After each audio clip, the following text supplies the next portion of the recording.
You guys are in for an unexpected laugh today as I host the return of fan favorites Alec Weck from episode 1 and J. Matthew Scruggs from episode 5.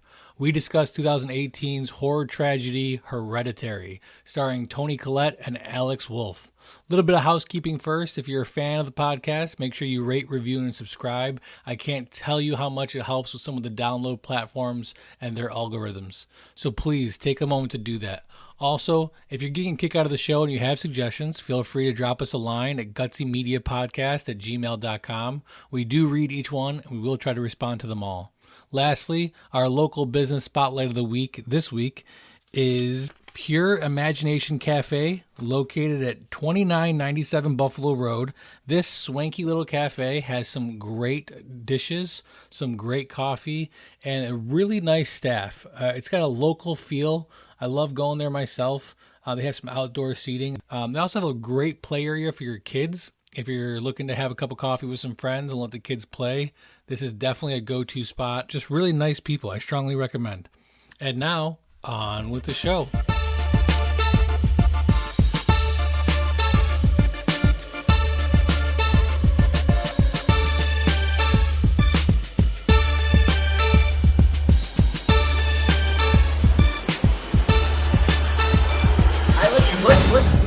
What's in your back right-hand corner? What do you got there? An air purifier? What's going on down there? That's an air conditioner, man. That's one of those ductless ones. Welcome to California. We live on the ocean.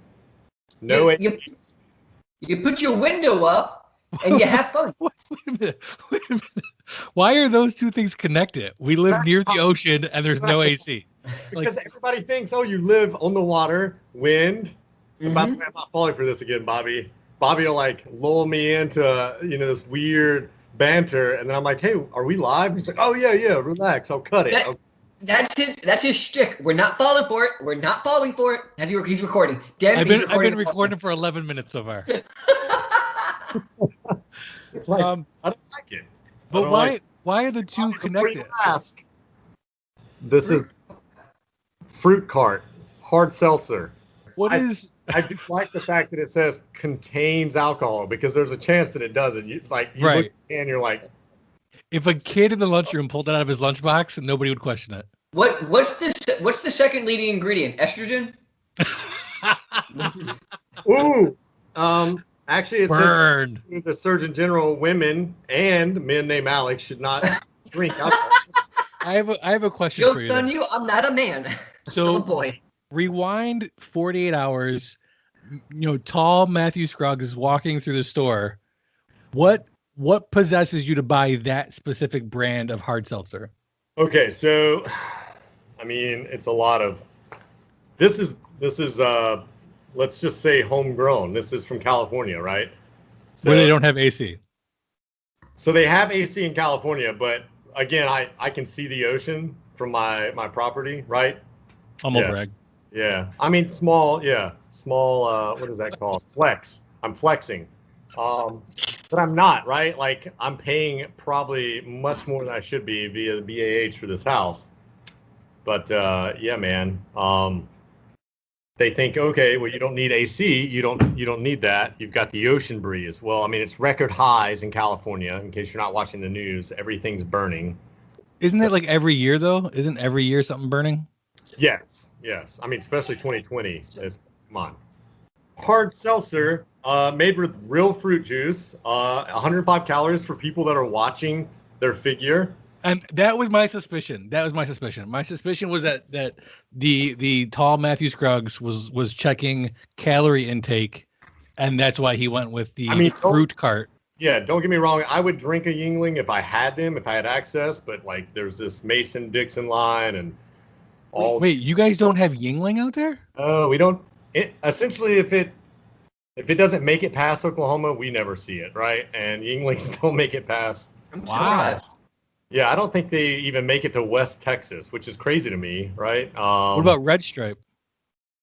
Yeah. I mean, that's more of an Islander beer, but that's that's a weird thing to ask, though. What about Red Stripe? Because the two alcohol beverages that I distinctly remember Mr. Scruggs liking are Red Stripe and Land Shark. Oh yeah. Jimmy Buffett's beer, still going strong. He sold off to Sellout. Yeah. And now he's drinking pure moonshine.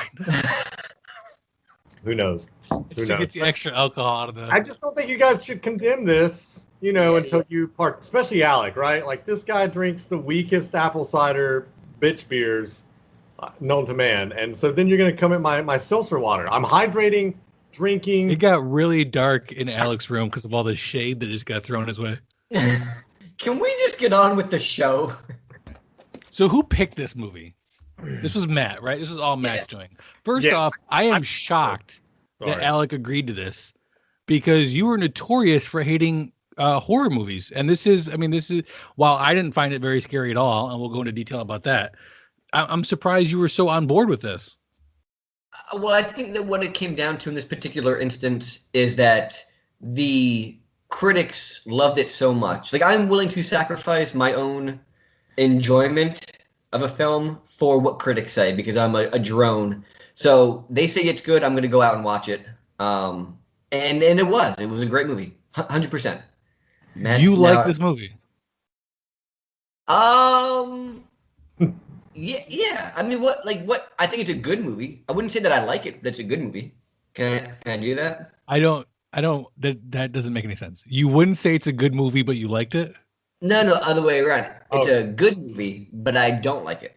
I mean, I wouldn't watch it again, right? But it was a good movie. What about you, Matt? Have you seen this before? Yes. And so insert, truth and transparency here. Never watched it since I watched it the first time in Iraq last year. So I am ready to talk and fully dive into the material here. But again, I looked for times and opportunities to watch this, and I wanted to watch it with my wife because I couldn't bring myself to watch it alone. Not only did you make us reschedule this, but you didn't even watch the movie. No, I've watched this movie really almost twice. I mean, almost twice. I almost watched it like 4 or 5 times. Because I watched it once. I mean, I'm assuming you do the professional thing, Bobby, by pausing, taking notes, kind of recording the issue occurring. So I record a lot of with a bunch of dudes after we watched Midsommar. That's what sparked all this for me. Right, same director. Yes. There's Ari Aster, who directed Midsommar right after this movie and hasn't directed anything since. He also directed. I mean, he's got quite a few films on his rap sheet here, about 10 total. None of which you would even know of. And in fact, most of them are just short films. This is his first full-length film directing, which is ludicrous to me, because it is it's a $10 million budget, so roughly, small budget when it comes to movies, but it's got some pretty big-name actors in it. That's what I thought, yeah. So, and you like this movie? Out of those two that we've just talked about, and I just was like, okay, well, what's realistic getting these two guys to watch? Now that I know, a little bit more about your preference of movies, I was really glad to know that Alec's going to watch this thing. I guess because it's a bit of a, I don't want to say horror movie. It's a suspenseful, somewhat scary movie, right? But I thought, I thought it was better than the two. But no, I'm with Alec. And ultimately, that's why I didn't watch it again.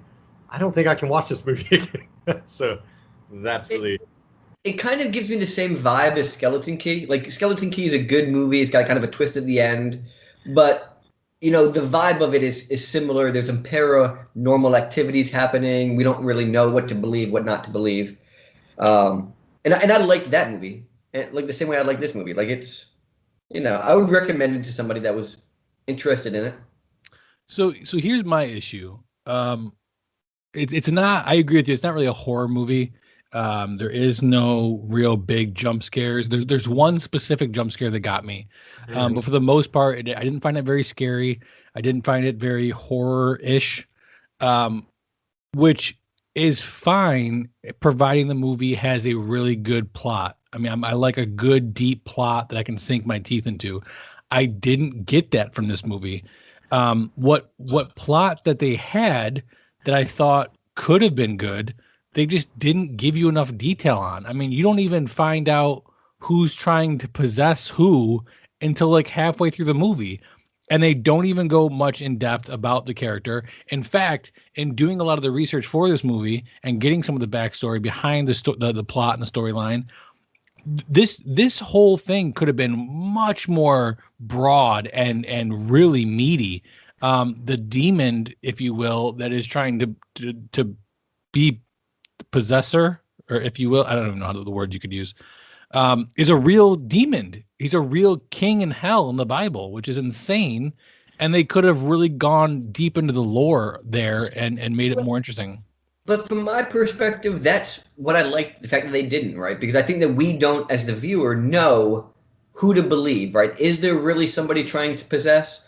Or is it the mom is crazy because of, what her mom did to her? And I'm sure we'll get into the plot here. But I kind of like that tension of what do we believe? See, I think that I understand that's what his intent was.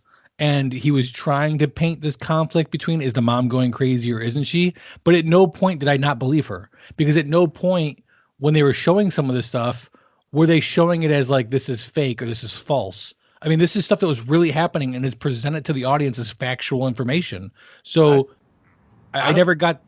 I think even with the factual stuff, right? The layout of everything she was doing, right? The step-by-step or play-by-play of kind of her breakdown, her mental breakdown, I think that started to cause greater conflict and like, okay, yes, family's a little janky. There's clearly some weird isms that have been passed down, but ultimately I think the family's just crazy. And obviously they had 2 kids, that further or cause the further devolvement of that family dynamic. So I the whole time, right, I'm like, okay, this woman is absolutely crazy. The husband's got to get the kids out of the house, right? So I agree. The husband was the best character. Oh yeah, he is the only normal person in the entire movie. And what's even crazier is in a lot of the post stuff that I was watching, that the post interviews and stuff with a lot of the cast and the writers and directors and stuff, that was done on purpose. He is also the only member of the family that is not blood related, which is why he's presented as the only sane one. Because the idea, much like the title hints to, is that this is some sort of blood transmitted thing. It's hereditary, if you will. Whoa, mind blown. Ancestry impacts family, huh? Yeah. I mean, and like I said, I think there was some substance here. The movie, especially once we get into explaining it, you'll pick up on the fact that there is an interesting story here. It's just, in my opinion, not presented as interesting as it could have been. So opening scene, immediately fell in love with this movie. First off, the movie has no opening credits. It goes right in, which is very unusual for a movie. But it goes into, you see this miniature dollhouse, and it starts zooming in on one of the rooms. And as it gets close enough, the characters come into the room and you're taken right into the house with the characters, but from the view of the dollhouse, which I thought was really cool. The framing of the opening scene in the bedroom makes it look really big, makes it look dollhouse-esque. And that is because the main character, Annie, played by Toni Collette, who is British. Did you know that? Or I don't know, Australian or something weird. She's not English, which is crazy because she's in a lot of movies. I never once thought she was doing an accent. She creates miniatures. Which, I mean, I guess somebody has to, it's got to be somebody's job out there. It's an odd job to have. But crazy people have a job. They take it a step further, and she doesn't just create miniatures for like other people to sell to make money. She creates miniatures about her life as well, which, again, okay, some hobby or some sort of interest to blow off some steam. But as we'll get into in the movie, some of the scenes of her life that she decides to create miniatures of are extremely odd and disturbing. And that just, I couldn't take as reality. No, but I think it just goes further and further. You're right. Somebody has to do this job. It's an interesting job for someone to do in a movie.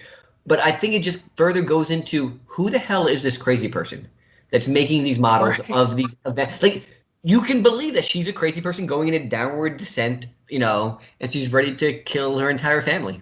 Like, Yeah. you can kind of see Living those things. that people are buying this. What is the eBay account and what does it look like? That's what I'm thinking. Yeah, it seemed like she was some sort of artist, right? Because there's points throughout the movie where the studio's trying to get in contact with her, saying, "Hey, where are you at with this production?" Right? She's commissioned to do this work, and that is, so this is her living, this is her livelihood, being fucking crazy. What does the father do? What is his occupation? Because he's got to be the breadwinner. Some sort of doctor, writer, professor, nerdy type Those are all of job. drastically different occupations. He had corduroys on. I feel like some sort of corduroy jacket. Kind of therapist. No. Yeah, something professional, something well-paying and professional. He had a doctor or a Mr. Rogers sweater, and Yes. he had loafers at one point in time. I was like, this guy is Magoo, right?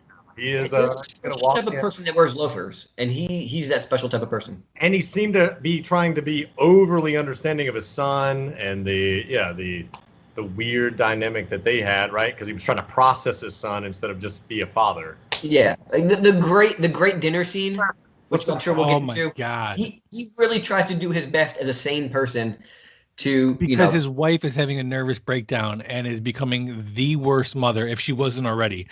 But yeah, we'll get into that. So you had this opening scene, which I really loved. And that at that point is the peak of my love for this movie is that opening scene. Because there's immediately a conversation to follow where they attempt to make they attempt to make a natural conversation, but ultimately it's just used to point out that the mother and father have two kids, a daughter and a son. The daughter is quite younger than the son. The son seems to be about 16-ish.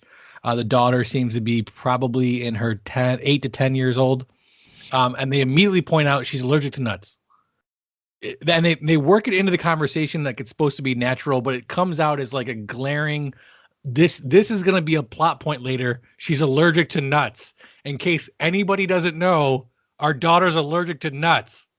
I think they were trying to set up the fact that there's a helicopter parent, the crazy mom.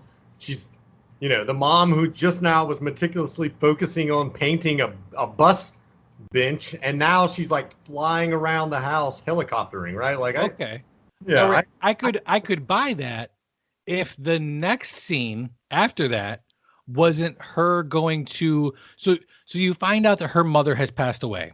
And she's not dealing with it very well, it's fine. She goes to a support group to kind of let her emotions out. And she proceeds to tell the support group that her mother had this weird, like, obsession with her daughter. And like, she made me let her feed the daughter. And it's like, okay, well, I mean, I guess a newborn baby, like the grandparents want to feed the baby or put the baby to bed. Then it goes to a miniature that she's made. So again, she's made this miniature of something that happened previously in her life where the grandmother is breastfeeding the baby. So the helicopter mom... That didn't happen to you? That was not how you were raised? That was... Grandma's nipple? I couldn't process... Like, what? What? This wasn't seen as odd by anybody else watching the movie? No, I mean, I think that's the point. Ultimately, and why I recognized why I thought this was going to be a great movie.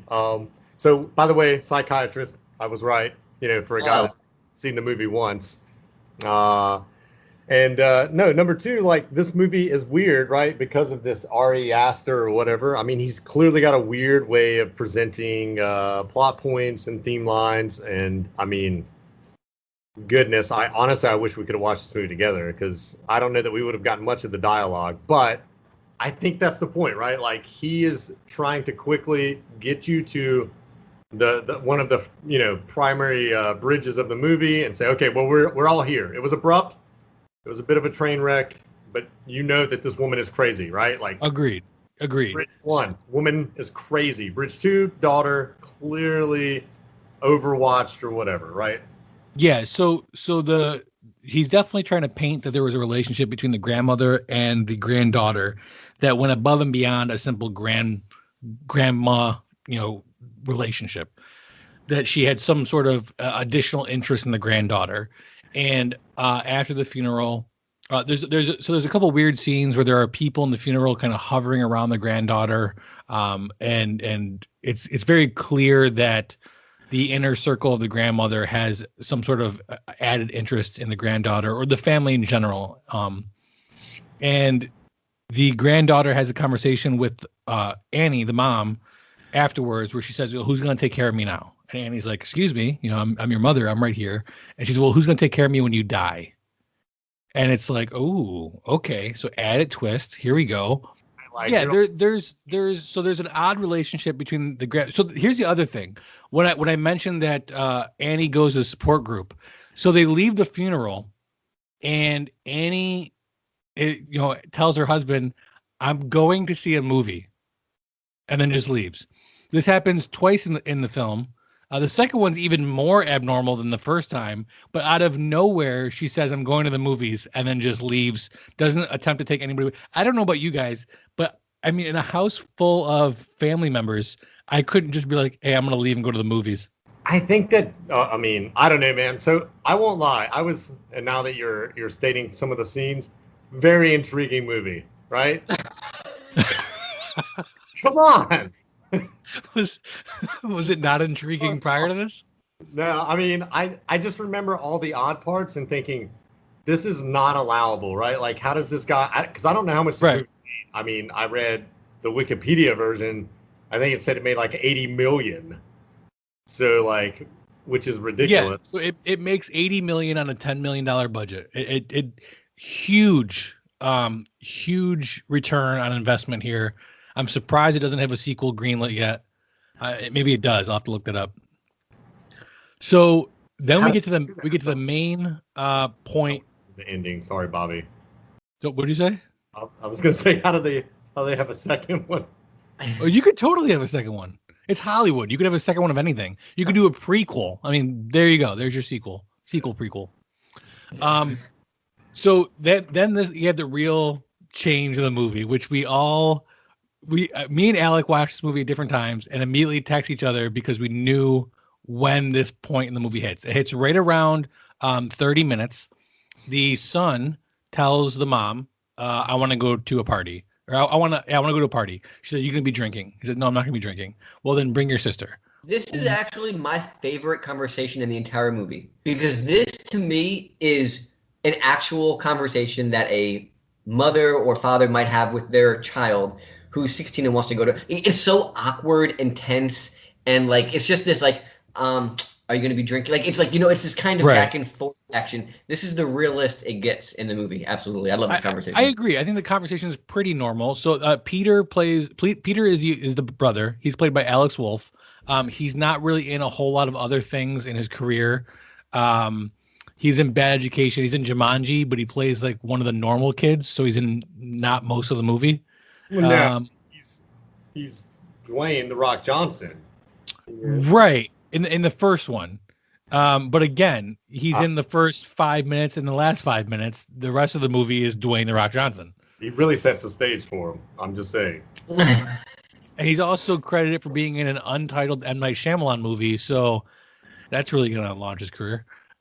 So his mom tells him, basically, take your sister.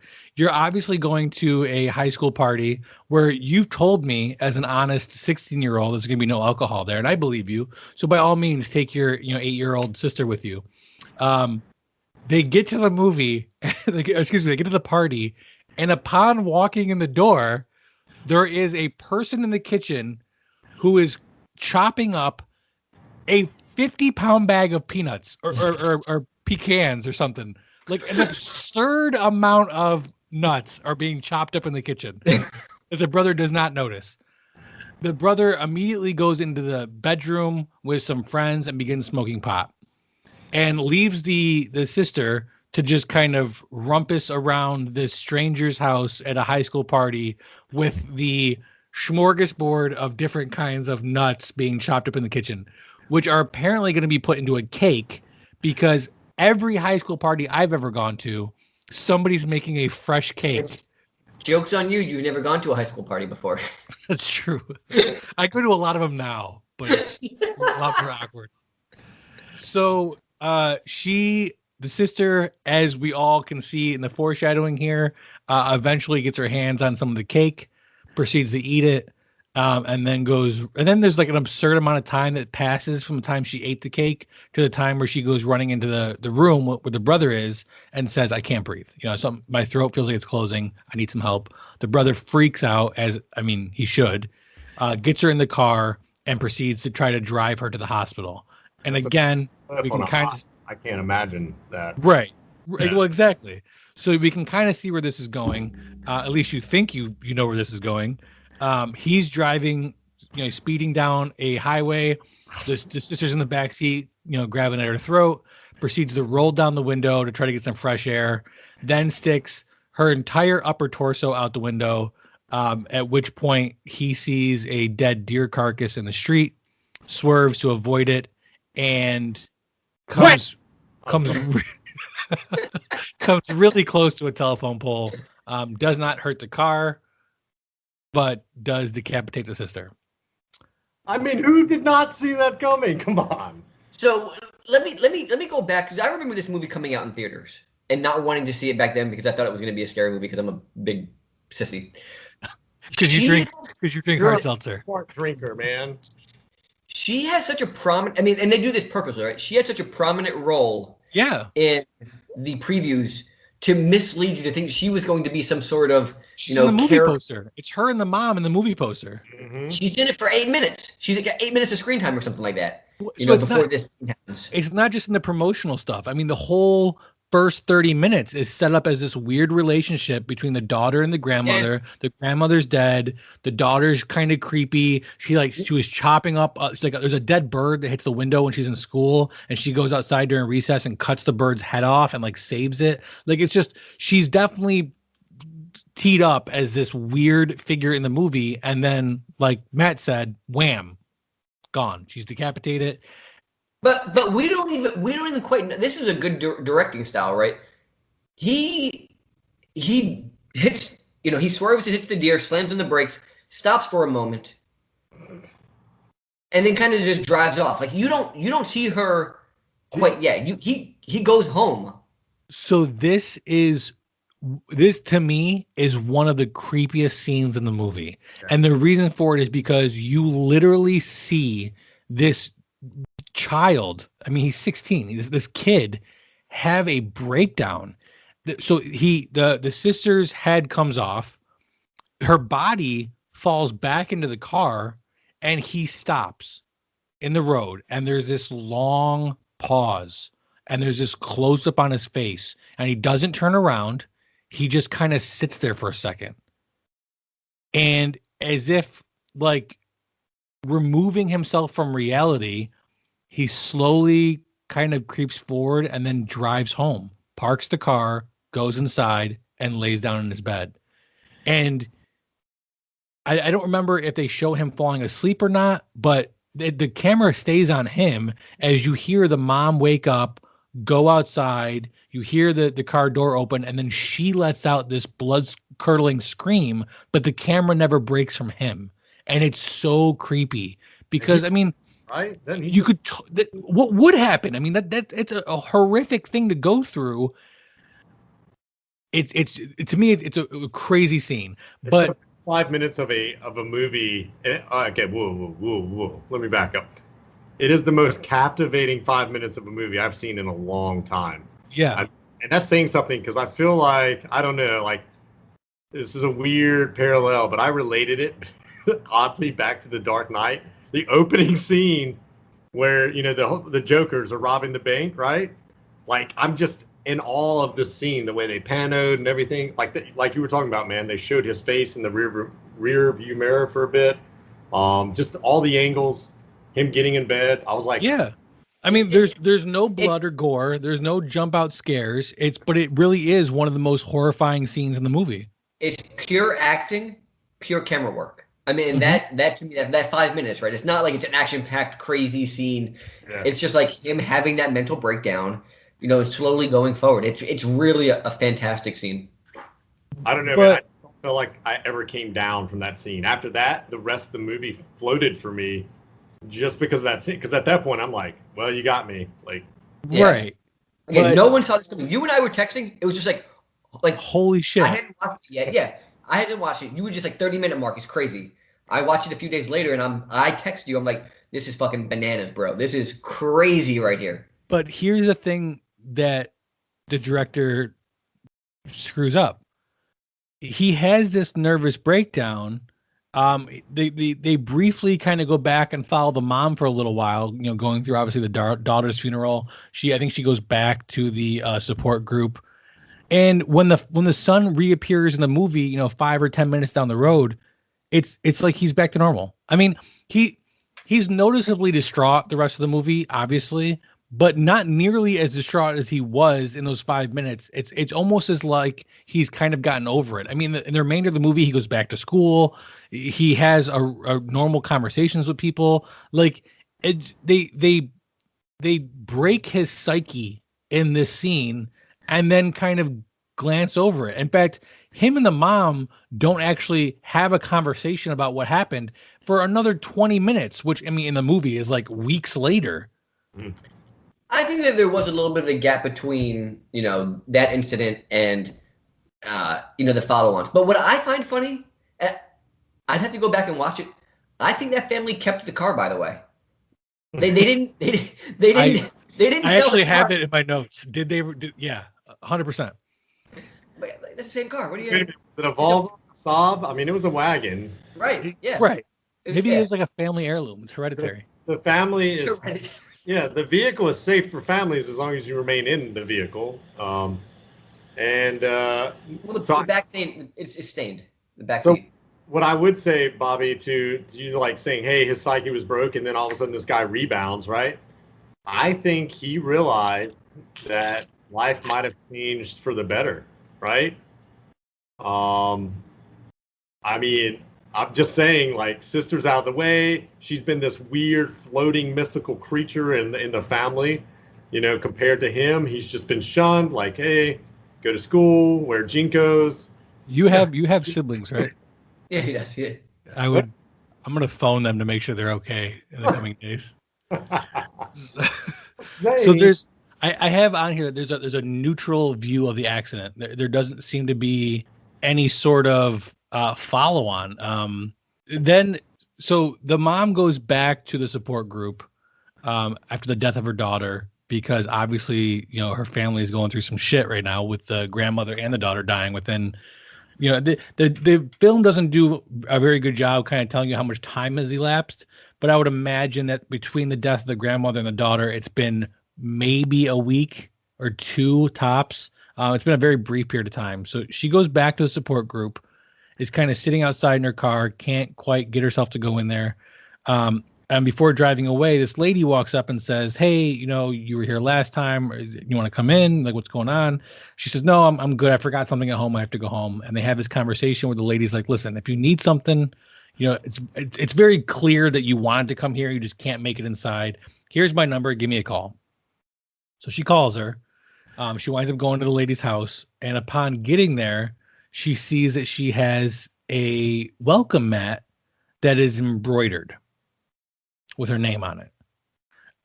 So I actually wrote in my notes, who the hell embroiders a welcome mat? This is not a common thing. Write me letters or drop me an email if this is something common that happens. Nobody embroiders welcome mats. And then to top it all off, she makes the comment to the lady like, oh, my mom used to embroider welcome mats. What a weird, like, not only do you do it, which nobody does, but my mom did it too. I'm just going to glance over that and come walking in your house like no problem. It was too much of an obvious, like, I understand that you're trying to establish a very vague connection between this lady and the grandmother for, future purposes, but it was too much of an obscure connection. It needs to be something a little more vague that you can't draw a direct line between. You're a tough critic. I mean, do you agree? That's insane. Wind River, man. He was just like, oh, So I think here's my issue, and a lot of this comes to writers, but directors as well, because directors have a lot of final say when it comes to making the movie, unless you're doing a Marvel movie. You're attempting to write something to appear natural, and it doesn't. I mean, Alec, me and you both write. Matt, I don't know if you do, if you've ever tried to write a script or something like that, but it's very difficult to write natural events, because the natural is kind of obscure and does lend some coincidences to itself. But when you try to write that stuff, it comes out as very obvious and it stands out. And I think that a lot of movies, we know we have to get to point B and we're at point A. So let's just make this quick straight line and get it done and over with so we can move on with the story, which is fine. But you got to be careful, because some of that stuff can come off as very obscure and just kind of out of place. And to me, this is one of those. It's a broidered welcome mat is obscure and out of place, in my opinion. You're correct in that. Yeah, in whatever town this is, to have two welcome mat embroiderers is uncanny. But right. I'm willing to suspend belief, just like I suspend belief for any movie, and keep it going. So I also think, again, right? I think Ari Aster is looking for some of those odd moments to capture the odd, right? The oddity in it all. Like, again, you say embroidered, I say personalized. Personalized welcome mats, it's not that crazy. No, it's not. She was selling them on Etsy. If you wanted to find them, when you can get them on Etsy. So be it. Here's the other thing that's weird, though, is it'd be one thing if they were both embroidered but looked different. They have a scene later on in the movie where she's going through her mom's old boxes and she comes across some of these embroidered welcome mats, and it looks exactly the same. Like exactly the same thickness. That's when she begins to realize, though, that the jig is up. What did you say, Matt? Almost like a cult. Almost like a cult. Oh. Weird. So she's talking to this lady, and as there are two things that are happening simultaneously now in the movie. She's building the relationship with this lady over the course of different interactions, and increasingly more stranger things are happening to the family, but specifically to the son. And it becomes very evident that the son has become kind of the new target for whatever was happening to the sister. There's this like weird blue light that seems to be occurring, and then followed by some random, something gets knocked over, or just obscure happenstance. The mother is kind of picking up on some of this stuff and feels as though something's happening, and this is leading to the husband, who, by the way, we never mentioned, is played by Gabriel Byron. Yeah, I thought it was Barnes. I'm horrible at pronouncing names, but he is one of the main guys in The Usual Suspects. He was in End of Days, where he plays the devil. He was also in Stigmata. He's been in a ton of movies. Very well known actor, very good actor. I was sad to see him in this. What? It's really a low point in his career. No, this is right. I thought this was on par with everything you said. I mean, he's played the devil, right? This has something to do with a devilish or a demon, right? I picture him telling his agent, I want to play something different this time, and they're like, you could play the normal guy. There's only one normal guy in the whole movie, and it's you. You're the normal guy.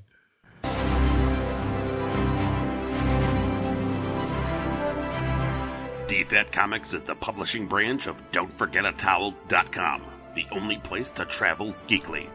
Focusing on creator-owned and independent titles like Hollowed, Pursuit of Plastic, and Fairy, and many more. DFAT Comics will be a mix of genres appealing to every kind of reader. Join the new source of comic book entertainment with DFAT Comics.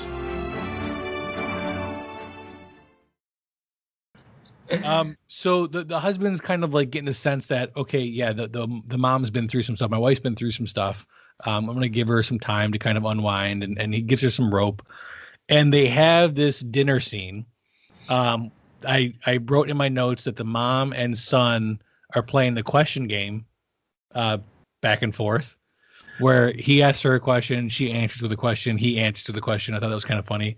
And then finally, the son just says, is there something on your mind? That's his question. Is there something on your mind? He's egging her on. He knows what she wants to say, right? This needs to come out. And it comes out like a firestorm as she berates him, calls him names, and basically just says like, yeah, you killed your sister, you little shit. And I'm tired of your snot-nosed mouth. And like Matt alluded to earlier, the father steps in and kind of calms the situation down a little bit and gets them to go to their separate corners. I'm just confused how that doesn't. I mean, you said the timeline's kind of hard, kind of spotty. I don't know how that didn't happen. Like, I don't know, 2 or 3 days. Day after, right? Like, Jesus, you killed your sister. It was an accident. It was an accident. It was an accident, but you have to assume that at some point. Okay, first off, the cops have got to be involved, right? Let her eat the biggest nutcake ever. Right. I mean, so they've got to interview people at the party. Somebody's going to make comments about the brother smoking pot. So the mom's going to know that not only did you bring her to a party and left her unsupervised to eat a bunch of like a nut cake while you were smoking pot in the bedroom. Like, you can't tell me this would have been an avalanche of shit the next day. I'm surprised he wasn't shipped off to boarding school within 48 hours. White privilege. Oh, that's true. Yeah. That covers the whole thing right there. So you got a medal from the city for it. The other great line the mom utters in this little dinner fight was she says, that face on your face. She's like, that stupid face on your face. Let me say this, and I don't know if we'll get into it later, but I really feel like the cast was fantastic. Every role was really well made for the for the actor that portrayed it. No one else has Toni Collette's facial expressions. She has some of the funniest, sarcastic-y, rolly of the eyes, mouth and gate noises. She's perfect for this crazy woman's role. And she's been in a lot of horror movies. I actually recently watched Knives Out. Have you guys seen that movie? Yeah, absolutely. Really good movie, noir-ish. It was a very good movie. That's kind of like the first non-horror movie I've seen her in. But she's been in quite a few horror movies. In fact, she said in a couple of interviews post this one that she actually was looking for a not horror movie to be in when she found this script and just said she couldn't pass it up. Which, I mean, you have to question her sanity in real life for not being able to pass this up. So she makes the comment, that face on your face. They have this huge blowout. What the hell is happening with the son and the mom in the night? Do you guys remember this scene? Oh, where she she's a sleepwalker. Is that what we're talking about? So there's a couple of things that we actually glanced over. The first one being that while the daughter was still alive, she does this weird clicking noise. For whatever reason, the director said that he's actually very surprised that this was something that audiences picked up on because it was a last minute ad. He said, I needed something auditory to kind of show her presence after she had died. So he gives her this little tick where she makes this clicking noise with her mouth. And obviously, as I just alluded to, after she dies, the family, specifically the mom, begins to hear this clicking noise at various times. In addition to that, one of the other things that we glanced over was the mom makes a couple comments that she used to be a sleepwalker. And there was a specific instance, people sleepwalk. In fact, I actually served with a guy whose wife was had night terrors and would tell me stories about how she would wake up and like throw the covers off the bed and run to the bathroom thinking she had spiders on her. So it's I mean, these can be some serious issues that people have. The mom tells a story about how the things haven't been right between her and the son since she had this, minor sleepwalking thing that happened where she grabbed a bunch of what was it like? Kerosene? Was it? Yeah, it was kerosene. Paint thinner, maybe. It was paint thinner. That's what it was. She while sleepwalking grabbed some paint thinner, poured it all over her son, and lit a match. Luckily, she woke up as soon as she struck the match and was able to put it out before setting her son and presumably the entire house and family up in a blaze. And for some reason, he just can't overlook that little shit. So they have this scene now. So fast forward to later on in the movie where we are now. The son is having progressively more and more frightening things happen to him. Him and the mom are definitely on outs. And the mom has another sleepwalking session where she goes into the room. And I don't remember if it was two different sessions or if it's in the same session. But the first time the son wakes up and the mom's at the foot of his bed and she spouts out that she never wanted to have him. That the grandmother was pushing her to have a child okay, so let's rewind a little bit. I'm getting way ahead of myself. Toni, the mom, had a brother who hung himself.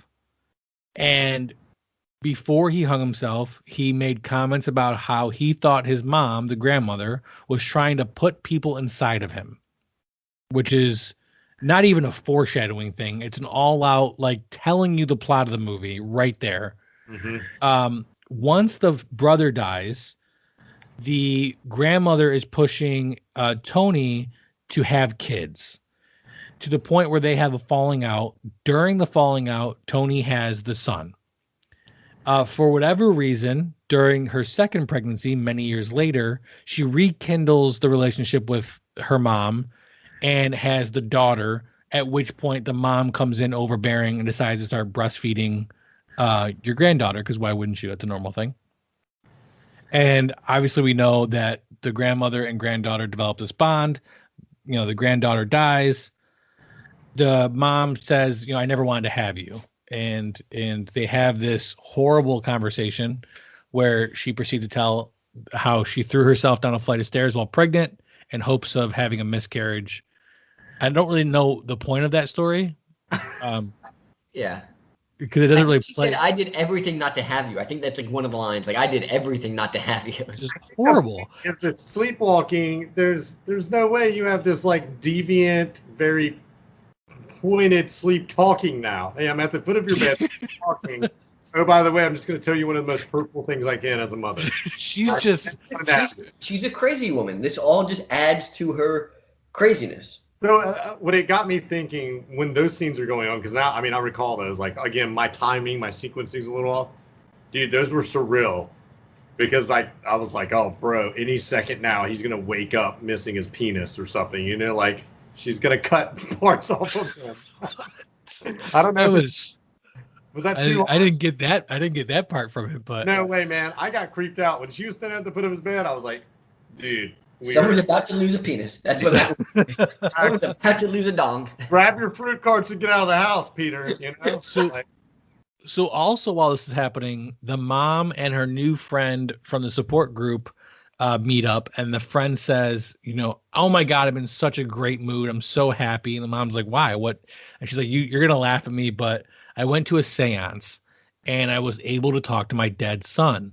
Let me show you how I did it. Come back to my house. And she comes back to her house and she begins to do this seance and is able to channel her dead son, presumably. But I mean, you obviously aren't believing this woman because there's way too many coincidences. You know she's got to be involved in this cult somehow. I mean, right? At this point, at the point in the movie where you're watching and she's doing the seance, you know she's involved in the cult. I was skeptical of like any of. I thought, okay, the mom has somehow dispatched her worker bees beyond the grave, right? 100%. So the Toni brings this back home. She's told by this strange lady who she's friends with that you have to have everybody in the house. Her exact words are, you have to have everybody in the house, including your son. Make sure your son's at home. She tells her husband, check this out. Let me show you this. And she does this seance. And it completely freaks out her family, but she is able to show some movement and some writing and stuff like that. And this is really where the son's craziness starts escalating very quickly. I mean, at this point, we're in the last, half hour of the movie or so. The son starts experiencing some pretty crazy stuff, including, and probably another creepy scene that I thought in the movie was he's at lunch at school, and he catches the eye of somebody like across the street from the school. So he's in like some sort of gated off outdoor, play area, and there's somebody across the street, and they're yelling for Peter to get out of the body or to be exorcised or to leave. And it's really creepy because it's very clear that at this point he must be sharing his body with somebody, and they're trying to get him out of it to make room for this other thing.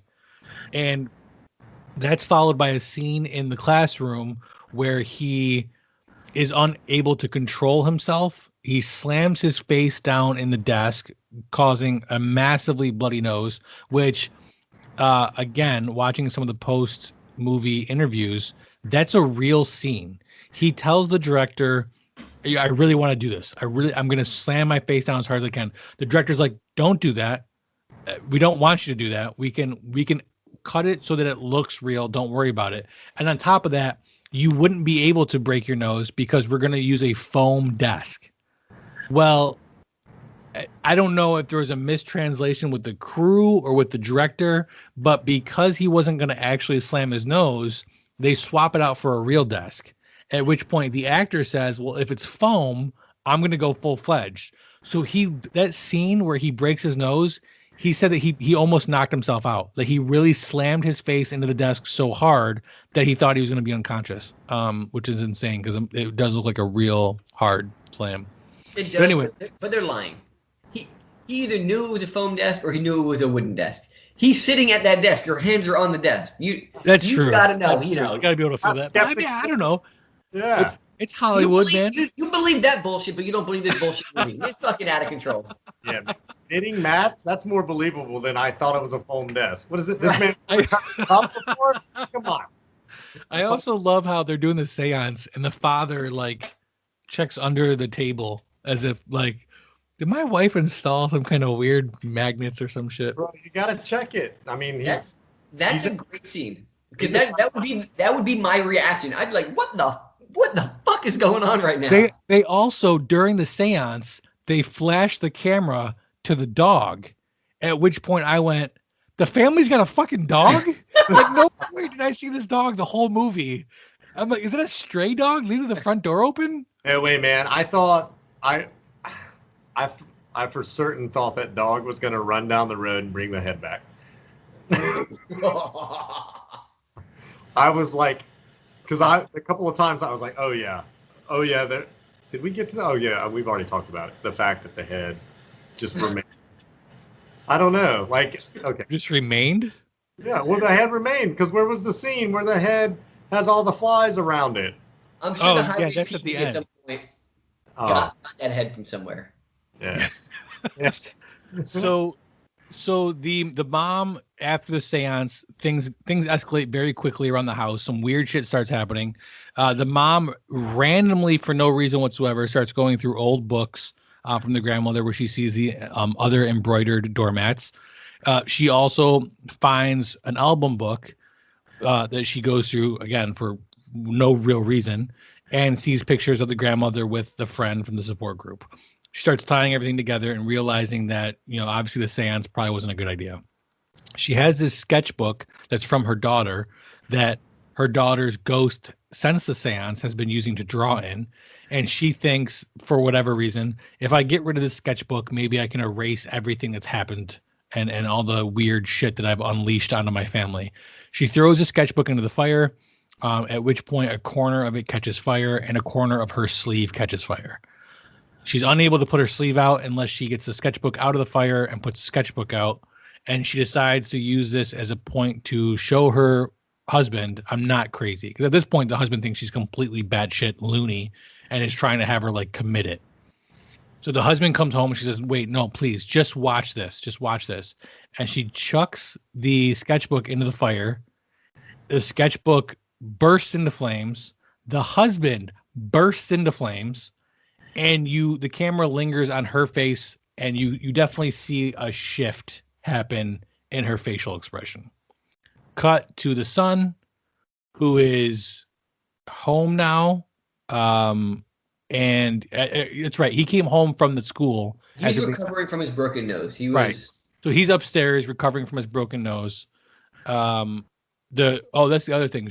Before the husband dies, Toni finds the decaying corpse of her mother in the attic, which was apparently dug up. The father was aware of this. Somebody called him earlier and was apologizing for what happened to the gravesite.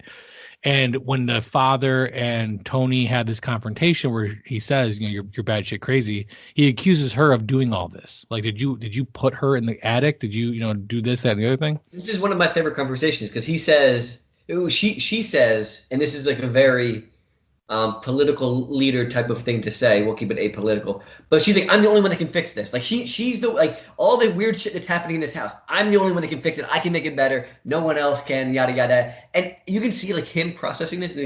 This fucking girl is out of control. She is lost her goddamn mind. My wife, is crazy. So the son wakes up and comes downstairs to find the burned corpse on the living room floor. Barbecue. Right. He's able to decipher quickly from the wedding ring that it must be his dad. There's a great shot where he's processing this while looking at the camera, and behind him in the ceiling rafters is his mom, who's like just creepily hanging there watching this happen. Full-blown spider monkey. She has been taken over. Right. I thought she was gonna jump right on him. So did I. Yeah. And this is really the only jump scare in the movie, because he turns around and she's gone, and she comes out of nowhere and chases him upstairs. Yeah. He, whatever reason, runs all the way up into the attic. At which point he runs into the attic and closes the attic door. So the attic door, like most houses, is on the ceiling. The camera flashes to her on the attic door, presumably hanging in midair, banging her head onto the door. He gets into the attic for whatever reason. I forgot why, but he ends up jumping out of the window, hits the ground. This blue light comes to his body, and he more or less just kind of stands up really calmly. Yeah, even in these leading up to scenes, there were cult members all around their property. And in that attic scene, there's a cult member in the attic with him, just off in the corner, creepily. And I think he just loses it and runs out the window, trying to escape. That's why I say I watched this almost twice, because we had to go back and watch some scenes. We were looking at specifically timed and staged scenes. The cult members are naked. They have no clothes on them. Oh yeah, the front yard scene where they enclose, it's hilarious or interesting, whatever you want. So he jumps out the window. The blue light condenses on him. He stands up really calmly, and he proceeds to watch these cult members go into the treehouse in the backyard, including, that's the other thing. The mom is cutting her head off with piano wire. Oh. So when he goes outside and sees the cult members go into the treehouse, he also sees the decapitated head. The decapitated body of his mother floating into the treehouse as well. He then goes into the treehouse, and you see this shrine that is built to this weird, demon that they have conjured, using the decapitated head of his sister as the demon's head. He goes up there, and they praise him for being the reincarnation of this weird, king of hell.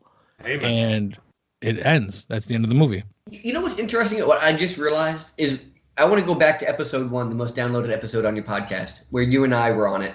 And what's interesting about that movie that we watched was that the plot was fantastic in explanation and terrible in execution.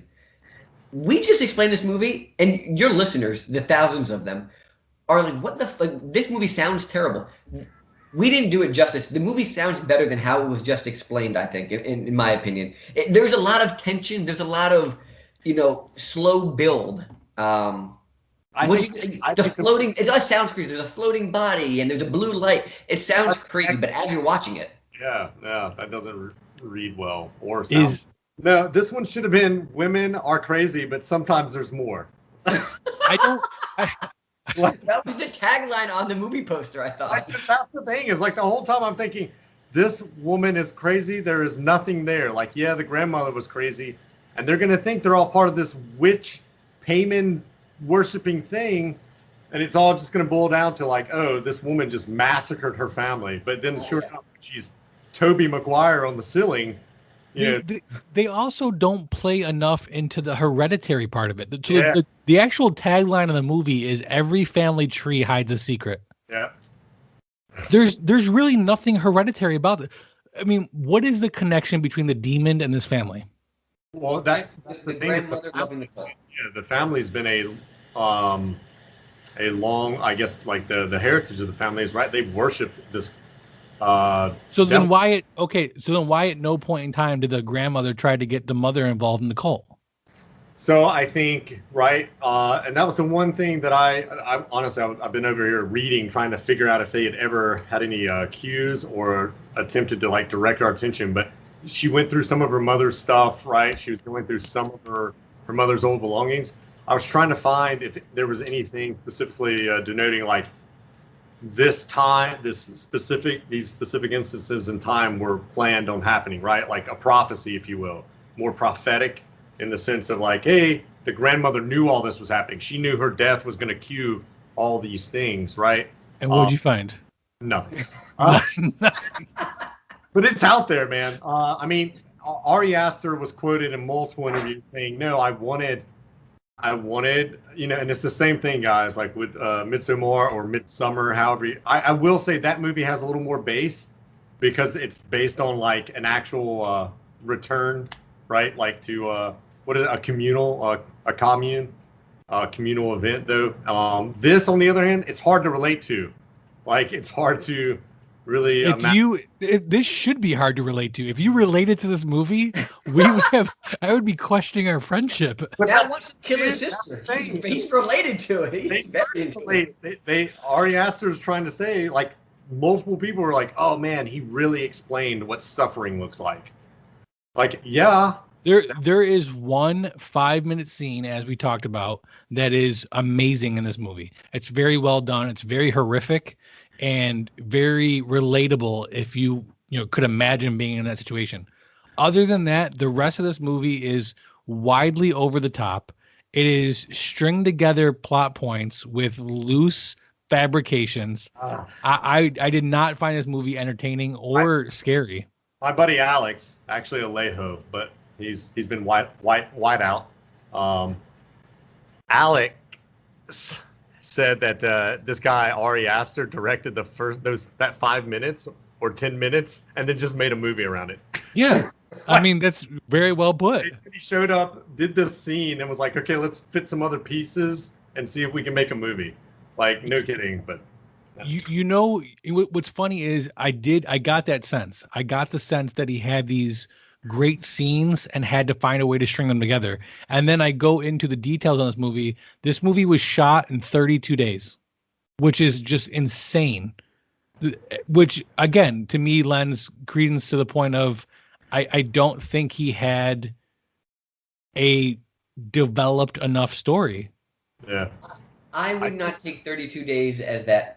I would look at it positively and say this dude's hyper organized. He knew exactly shot for shot, scene for scene, exactly what he wanted to accomplish and didn't waste any time.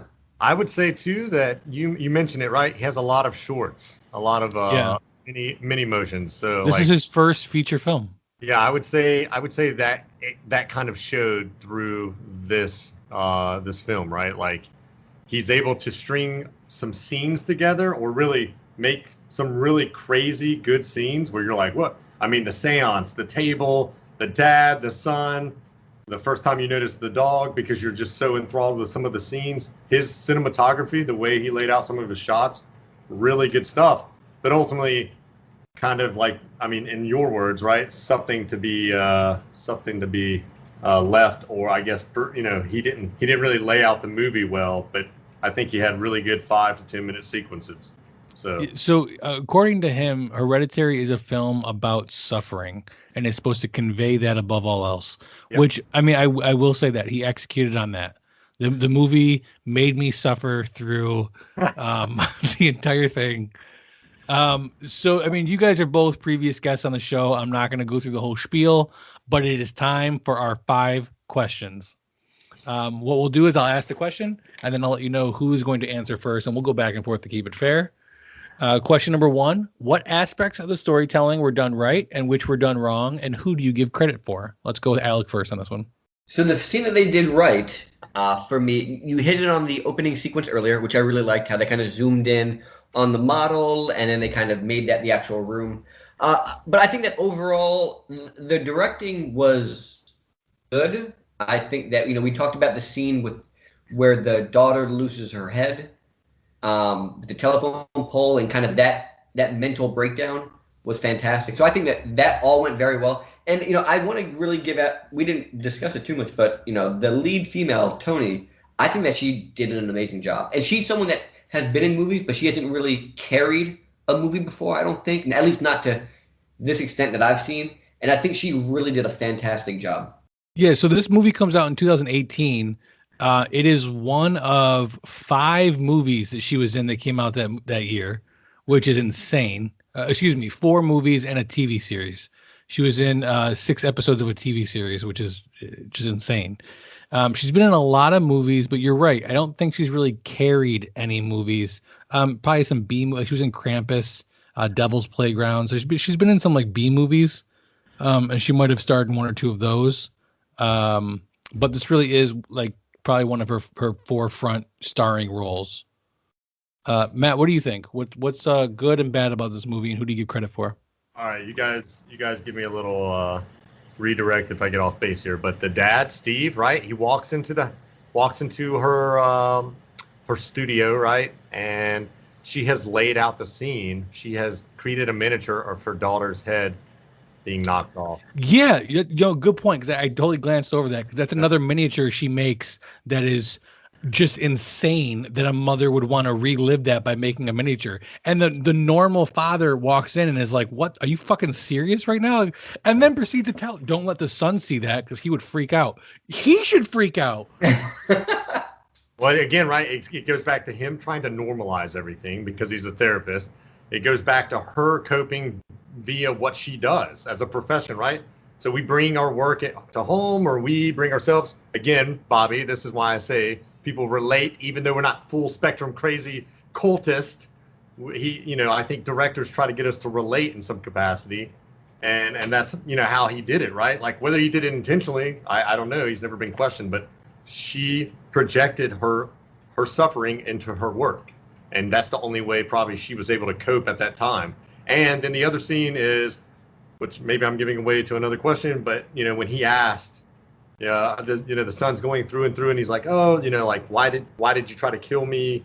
And she's like, no, I wasn't trying to kill you. I was trying to save you, right? Like, she was saying by having a miscarriage, she knew that she would have been doing Peter a service and keeping him from this jacked up family and what was about to unfold, right? So yeah, no, I mean, totally. She's a great mother. She should be hailed as that.